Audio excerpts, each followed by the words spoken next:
औज़ुबिल्लाहि बिस्मिल्लाहिर्रहमानिर्रहीम। आज हम साइमल्टेनियस इक्वेशन सॉल्व करेंगे जिसके अंदर दो मेथड होते हैं, जिसका मेथड नंबर 1 है सब्स्टिट्यूशन और एक है एलिमिनेशन मेथड। सबसे पहले आपको ये पता होना चाहिए कि सब्स्टिट्यूशन मेथड में कैसे क्वेश्चन सॉल्व करना है, इक्वेशंस को, और एलिमिनेशन मेथड में कैसे सॉल्व करेंगे। सबसे पहले मैं सॉल्व करूँगा सब्स्टिट्यूशन मेथड, जिसके अंदर दो इक्वेशंस होंगी। ठीक है, जो सब्स्टिट्यूशन मेथड है इसमें ये देखें 2x+3y is equal to 16, x-2y is equal to -3। अब ये दो इक्वेशंस हैं, इसको पहले मैं इस तरह आपने देखना होगा। जो सब्स्टिट्यूशन मेथड होता है इसमें आपने x की वैल्यू लेके दूसरी इक्वेशंस में पुट करनी होती है। अब मैंने लिया फ्रॉम द इक्वेशन नंबर 2। ये इक्वेशन नंबर 2 है, क्या है, x-2y इज इक्वल टू -3। अब x इधर आ जाएगा और -2, क्योंकि हमें x की वैल्यू फाइंड करनी है, इसको हम इजी पुट कर सकते हैं इक्वेशन नंबर 1 या 2 में। ठीक है, आगे चल के मैं बताऊंगा 1 में पुट करने या 2 में। अब x की वैल्यू ये होगी, ये -2y है तो उधर जाके क्या हो जाएगा, +2y। तो ये हमारे पास इक्वेशन नंबर 3 बन गई। पहले 1 थी, फिर 2, अब क्या बन गई, इक्वेशन नंबर 3।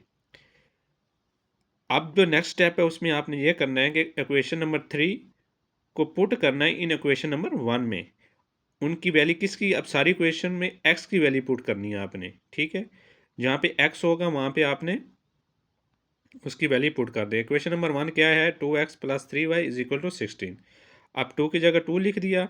अब जो x है, x की जगह पे ये वाली वैल्यू मैं पुट करूँगा। ठीक है, क्या है, -3+2y, ठीक है, +3y इज इक्वल टू 16 आ गया। ठीक है, अब इसमें क्या हुआ कि इसको ब्रैकेट्स को पहले हम सोल्व करेंगे। -6+4+3y is equal to 16।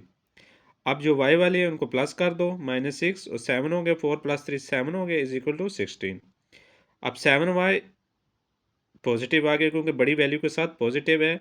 इस चीज़ का आपने ख्याल रखना, अगर माइनस लिख दिया तो आपका क्वेश्चन रॉन्ग होगा। अब माइनस है तो इधर जाके क्या हो जाएगा, प्लस। अब y की वैल्यू कैसे फाइंड करेंगे, इसके साथ नंबर भी आ रहा है, तो नंबर को आपने ये करना है, जहाँ पे मल्टीप्लाई हो रहा है वहाँ पे क्या हो जाएगा, डिवाइड हो जाएगा।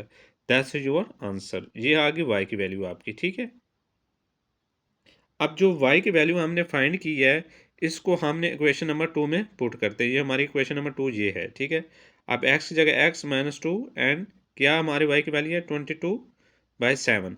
हम उसकी जगह ये पुट करेंगे, इज इक्वल टू -3। अब 2 का 22 से मल्टीप्लाई करके 44, नीचे 7 आ गया, इज इक्वल टू -3। तो x की वैल्यू क्या आई, फर्दर इसको हम सॉल्व करेंगे। अब एक चीज़ का ख्याल रखना है, एलसीएम तब लिया जाता है जब बीच के सेंटर में प्लस या माइनस आए। ठीक है, तो अब हम हमारे पास ये बनी है -3 + 44/7। इसके नीचे डिनोमिनेटर नहीं है तो इसका सेम करने के लिए हम 7 और 1 का एलसीएम हुआ 7 आया, तो इसको -21 + 44 एलसीएम तो आपको आता होगा क्योंकि किस तरह लेना है उसको। तो एक्स की वैल्यूज़ क्या आ गई, 23/7। अब एक्स की भी वैल्यू फाइंड कर ली और वाई की, जो कि हमें रिक्वायर्ड है। अब हम सॉल्व करेंगे एलिमिनेशन मेथड में। सब्स्टिट्यूशन में तो हमने एक्स की वैल्यू लेके दूसरे में पुट करना होता है, लेकिन एलिमिनेशन मेथड में हमने डिफरेंट करना होता है। इसमें भी दो इक्वेशंस होती हैं। इसमें यह है कि आपने एक इक्वेशन दूसरी इक्वेशन से सेम करनी होती है, कोई भी एक्स हो या वाई हो। तो यहाँ पे मैं देख लें, यहाँ मल्टीप्लाई बाय इक्वेशन नंबर 1 को 2 के साथ मल्टीप्लाई करूँगा तो क्या होगा, इक्वेशन नंबर 2 को 6 हो जाएगा, 2 2 ज़ा 4, 13 मल्टीप्लाई बाय 2 करेंगे 26। ये हमारे पास इक्वेशन नंबर 3। 1 से हमने इक्वेशन नंबर 3 बनाई।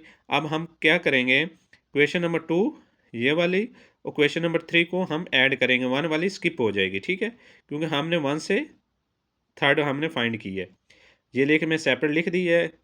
5x - 4y is equal to 1, 6x + 4y is equal to 26। अब एक चीज़ का ख्याल आपने रखना है कि पॉजिटिव या नेगेटिव आपस में कंसलेशन होती है, पॉजिटिव पॉजिटिव नहीं आपकी कैंसिल होगी। अब ये देखें -y है, 4y और +4y, अब ये दोनों क्या हो जाएंगी, कैंसिल। ठीक है, बाकी 5x और 6x क्या हो गया, 11x इज इक्वल टू 27। अब यहाँ पे 11 मल्टीप्लाई हो रहा है तो यहाँ पे क्या हो जाएगा, डिवाइड हो जाएगा, तो x की वैल्यू फाइंड हो जाएगी। अब x की वैल्यू जो हमने फाइंड की या आपने इक्वेशन किसी एक में डाल दें, तो मैंने किस में इक्वेशन में डाली है, 1 में डाल दी। तो ये क्या हुआ, 327/11 plus 2y is equal to 13। ठीक है, अब 3 को 27 से मल्टीप्लाई करो, 81/11 plus 2y is equal to 13। अब 2y इधर ही रह जाएगा, ये उधर जाके क्या हो जाएगा, माइनस। अब जब माइनस होगा, मैंने अपने पीछे भी आपको बताया था, जब माइनस या प्लस है तो आप इसका एलसीएम लेंगे, डायरेक्ट आप सोल्व नहीं कर सकते, क्योंकि ये देखें 13 माइनस 81/11 है। अब इसका एलसीएम 11 आ गया। ठीक है, अब इसके नीचे कुछ नहीं है तो 1 कंसीडर किया जाता है। ठीक है, मैथ्स के रूल के मुताबिक। तो 11 है गया 143 माइनस 81, तो 143 से 81 माइनस करेंगे तो क्या आएगा, 62। अब नीचे 11 है तो वो आ जाएगा। अब y के साथ 2 मल्टीप्लाई हो रहा तो वहाँ पे क्या हो जाएगा, डिवाइड। तो 62/11/2, 11/2 क्या हुआ, 22 हो जाएगा। तो 62/11 आगे सिंपलीफाई करेंगे, 31/11 आंसर आ जाएगा। तो इस तरह आपने सॉल्व करना है एलिमिनेशन मेथड और सब्स्टिट्यूशन मेथड। अगर किसी चीज़ की समझ नहीं आए तो आप कमेंट्स करके पूछ सकते हैं। ये दो मेथड इतने कॉमन हैं कि हर बच्चों को आने चाहिए, क्योंकि अगर आपने प्लस माइनस का कहीं भी मिस्टेक कर दिए तो आपका आंसर रॉन्ग कंसीडर किया जाएगा। तो प्लस माइनस का ख्याल रखना है, तो इसमें कोई मुश्किल नहीं है, तो आप इंशाल्लाह हो जाएंगे। Thank you so much. Next video का वेट कीजिएगा और मेरे चैनल को साथ सब्सक्राइब कर दीजिएगा। अल्लाह हाफिज़।